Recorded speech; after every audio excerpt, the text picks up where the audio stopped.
번째 댓글은 정진수님께서 삼성 엔지니어링 27,000원에 15% 대응에 대해 꼭 부탁드립니다. 많은 도움 받고 있습니다. 감사합니다. 라고 하셨는데요. 삼성 엔지니어링은 뭐 시장 대비해서 그렇게 많이 빠진 것 같지 않아요. 근데 워낙 또 이제 위에서 움직이고 있는데 앞으로는 어떻게 보세요? 해 먹은 종목, 해 먹을 종목 예. 있다고 했죠. 그쵸. 얘는 해 먹은 종목이죠. 삼성 엔지니어링은 2020년 중반부터 해가지고 지금까지 좋다 시그나 좋다 뭐 난리 났어요. 맞아요. 증권사에서 뭐 좋다 리포트 나오고 방송에 나오는 증권 전문가들, 증권사 소속 전문가들 전부 다 좋다고 합니다. 이거 저는 그래서 해 먹었다라고 표현을 하고 싶은 거예요. 그래서 이런 건 들고 있는 게 아니에요. 우리가 쉽게 생각하면 앞으로 할 게 많은 게 좋은 거지. 근데 다 했다라고 하면 그건 좀 애매하거든요. 약간 그런 걸로 생각하시면 돼요. 이제 뭐 신년에도 있고 막년에도 있었을 거 아닙니까? 송년회 이런 것들이 있었을 텐데 지금 1차가 끝나가는 과정이에요. 근데 1차가 끝나는 과정에서 내가 지금 이제 늦게 도착한 사람이라서 합류할까 말까 고민을 할 때 2차 시작할 때 가는 게 깔끔하게 먹는 방법일 텐데 1차가 다 끝나가는데 남이 먹던 걸 먹어야 될까? 조금 더 먹을 수 있을까? 내가 가면 지금 한 점이라도 먹을 수 있을까? 고민하는 거랑 똑같은 거거든요. 뭐 한다고 그렇게 우리가 그렇게 뭐 먹다 남은 걸 먹어야 돼요. 깨끗하게 상 차려진 거 먹으면 되잖아요. 그래서 저는 이런 기업들 삼성 엔지니어링 지금 아니다. 이거 지금 이미 다 하고 남은 걸 먹겠다라고 들어가신 거거든요. 저는 이럴 필요 없다 생각합니다. 다 떨어지고 난 다음에 나중에 좋은 시기에 상 다 차려졌을 때 들어가면 되는 거잖아요. 그때까지 딴 거 안 되죠. 왜 삼성 엔지니어링을 봅니까? 그래서 저는 이것도 마찬가지로 건설업황도 굉장히 안 좋다고 보고 있고요. 이런 건 올라오게 되면은 역시 27,000원 가깝게 저는 정리하시는 게 어떨까? 뭐 플랜트 사업을 한다 뭐 해도 저는 뭐 별로 관심이 없습니다. 그런 데는 성장 가능성이 저는 없다고 생각하고 오히려 그런 건설 수주 이런 기업들 지금 부채 리스크 굉장히 크다고 보거든요. 그래서 저는 이거 반등 나올 때 잘 정리하시는 게 맞다. 그래서 지금 기술적으로 26,000원 정도까지 나갈 수 있어요. 근데 25,000원부터는 언제든지 매도하겠다라고 관점을 잡고 빠르게 매도하신 다음에 다른 종목을 매매하시는 게 어떨까라는 전략을 드려보도록 할게요. 네, 다음은 빨간 두건님께서 SM 75,000원에 20% 손절해야 되나요? 매수가까지 올지 궁금합니다. 너무 내려서 무섭습니다. 라고 하셨는데요. 뭐 이것도 워낙에 많이 올랐던 종목이다 보니까 그쵸? 어떻게 하면 좋을까요? 네, 오늘 뭐 해먹은 종목 특집. 네. 오늘 뭐 멘트 굉장히 저 만족합니다. 네. 네, 바가지 씌운 종목. 예. 다 씌웠죠, 이거는 SM. 씌울 만큼 씌웠죠. 이제 뭐 더 이상 당할 사람이 있을까 싶을 정도로 다 씌운 것 같아요. 대한민국 국민 다 물려 있는 것 같다 생각이 들 정도로 그런 기업 몇 개가 있습니다. 근데 그런 기업 중에 하나가 SM이지 않을까 싶어요. 카카오도 저는 그런 기업이라고 생각을 하고 있고 역시나 SM도 그런 기업이라 생각하는데 이건 거들떠도 보면 안 돼요. 카카오는 제가 늘 말씀드리지만 우리 주식 투자자들, 대한민국 주식 투자자들, 주챔쇼를 보고 계시는 분들 중에서는 카카오라는 종목은 계좌에 들어가 있으면 안 됩니다. 그리고 SM도 마찬가지가 될 거예요. 어찌됐든 이런 기업들은 저점을 무너뜨리고 내려간다면 바로 손절하는 게 맞습니다. 결국 상승 횡보 하락이기 때문에 위쪽에서 다 팔고 내려가는 거기 때문에 다 팔고 내려간다는 것은 결국 세력들이 다시 들어올 때까지 기다려야 되는 기업이죠. 그러니까 세력이 들어오지 않으면 주가가 계속 내려갈 기업이에요.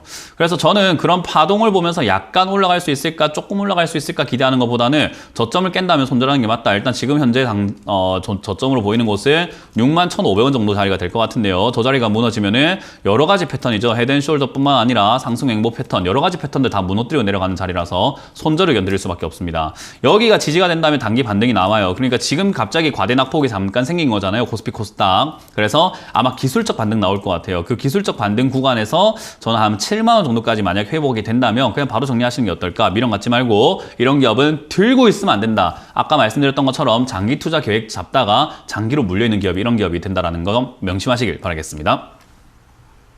네, 다음으로는 이번에 고고님께서 현대바이오랜드 22,000원에 15% 오늘 윗꼬리 달고 내려오는데 추가 매수해도 될까요? 모멘토님 팬입니다. 라고 하셨는데요.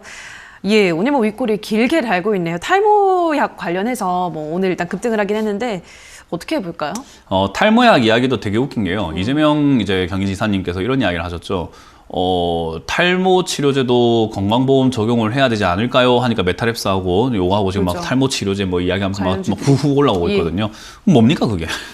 말도 안 되는 이야기잖아요. 테마주. 그러니까 예. 지금 이거는 테마주로 형성이 돼갖고 올라가고 있는 거지 회사가 잘 나거나 회사가 뭐 엄청나게 좋아졌다거나 그런 게 전혀 아닌 거예요. 그렇기 때문에 지금 여기서 더 갈 수 있을까는요. 제 생각엔 더 가요. 대선 전까지는 이재명 후보님께서 뭔가 어떤 이야기를 하시냐에 따라 가지고 계속 올라갈 가능성이 높아요. 지지율이 바뀐다면은 이재명 관련 정책 관련주로 엮여가지고 움직일 수 있는 거죠. 그래서 정치 테마로 갑자기 내 종목이 엮여서 올라온다면 탈출 기회가 생긴 겁니다. 뭐 물론 오늘 제일 급등 나왔을 때 그냥 미련 없이 빠져나왔다면 최고였겠지만 윗꼬리가 달렸다면요. 거는요, 좀 더 기다려보세요. 이제부터 대선 관련주로 엮인 거잖아요. 대선 관련주가 아니다가 엮인 거니까 어찌됐든 대선 전까지는 한번 가져가 보시는 게 어떨까. 저는 보유하신다면은 이상 급등 시 본전까지 나갈 수 있는 기회는 한번 줄 것이다 라고 생각이 들고요. 만약 이상 급등이 없다 하더라도, 적당히 올라온다 하더라도 저는 22,000원 정도면은 본전 탈출까지는 가능할 것 같아요. 대선 전까지는요. 그래서 저는 그냥 보유 의견 드리고 대선 전까지만 가져가자, 그런 전략을 드려보겠습니다.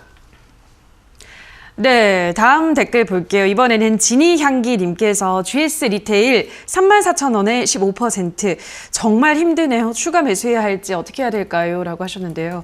오늘 뭐 채팅창에도 그렇고 GS 리테일을 궁금해하시는 분들도 많으시더라고요. 일단 우리 시청자님은 굉장히 좀 매수가가 높은 상황인데 네. 어떻게 해볼까요? 일단 현대바이오랜드 추가 매수 안 된다는 거 아까 말 못해가지고 한 가지 네, 더 드려보도록 다시, 하고요. 예. 일단 GS 리테일 같은 경우는 궁금하신 분들이 왜 많을지는 잘 모르겠네요. 뭐 이걸 사서 물려 있는 분들이 그렇게 많지는 않을 텐데 유독 이 방송을 보시는 분들 많을 겁니다. 제가 GS 리테일 좋아하거든요. 예, 그쵸. 그래서 GS 리테일 같은 기업들은 그냥 사놓으면 되는데 뭐가 걱정이냐라고 이야기를 해요. 어떤 분들은 그래요. 문현진 GS 리테일 네가 저기 뭐 32,000, 33,000대 좋다고 했잖아. 근데 지금 주가가 29,000원이야 떨어졌어. 제가 추천해서 떨어졌어. 이런 사람들이 있는데 지금 안 떨어진 종목 없습니다. 그런 거 생각하실 것 같으면은 주식하지 마세요.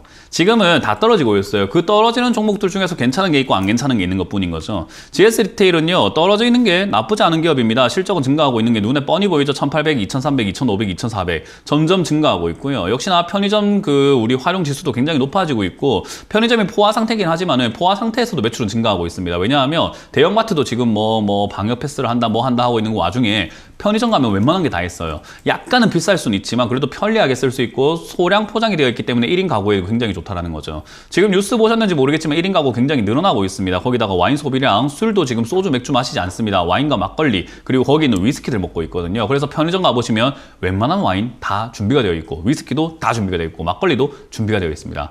그래서 그런 걸 본다면 안주뿐만 아니라 여러 가지 먹거리들, 뭐 레토르트 음식들 상당히 많기 때문에 저는 그런 걸 본다면 이 기업은 올라갈 일밖에 안 남았다. 근데 올라가기 전까지는 떨어지는 게 당연하지 않겠느냐라고 보고 있는 거죠. 그럼 떨어지면은 손절해야 돼, 무서워해야 되는 기업이 있을 거고, 떨어지면은 와 이거 기회구나, 싸게 더 살 수 있구나, 더 사서 모아야 되겠다라고 생각하는 방법이 있거든요. 근데 이게 힘들면 돈 벌 자격이 없어요. 저는 늘 말하지만은 예전에 썬데이 토즈 때도 그랬죠. 이거 상담할 정도면 돈 벌 자격 없습니다 이랬더니 썬데이 토즈 상담 종목 상담 게시판 거기 뭐 네이버 토론만 가보면은 제 이야기가 나옵니다. 야 얼마나 떨어졌으면 상담하지 말해, 이런 이야기 나옵니다.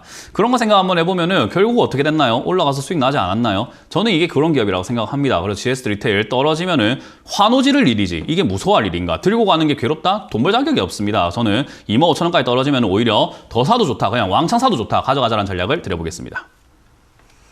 네, 저희 실시간으로 이렇게 여러분의 고민 해결 도와드리고 있습니다만 저희가 방송에서 전해드리는 내용은 투자 판단에 대한 조언일 뿐이라는 점 유의해 주시고요. 아름님께서 한국전자금융 6,350원에 10% 6개월 전에 매수했습니다. 추가 매수해서 단가를 낮춘 건데 오늘 좀 움직이는데 본전까지 올까요? 하셨거든요.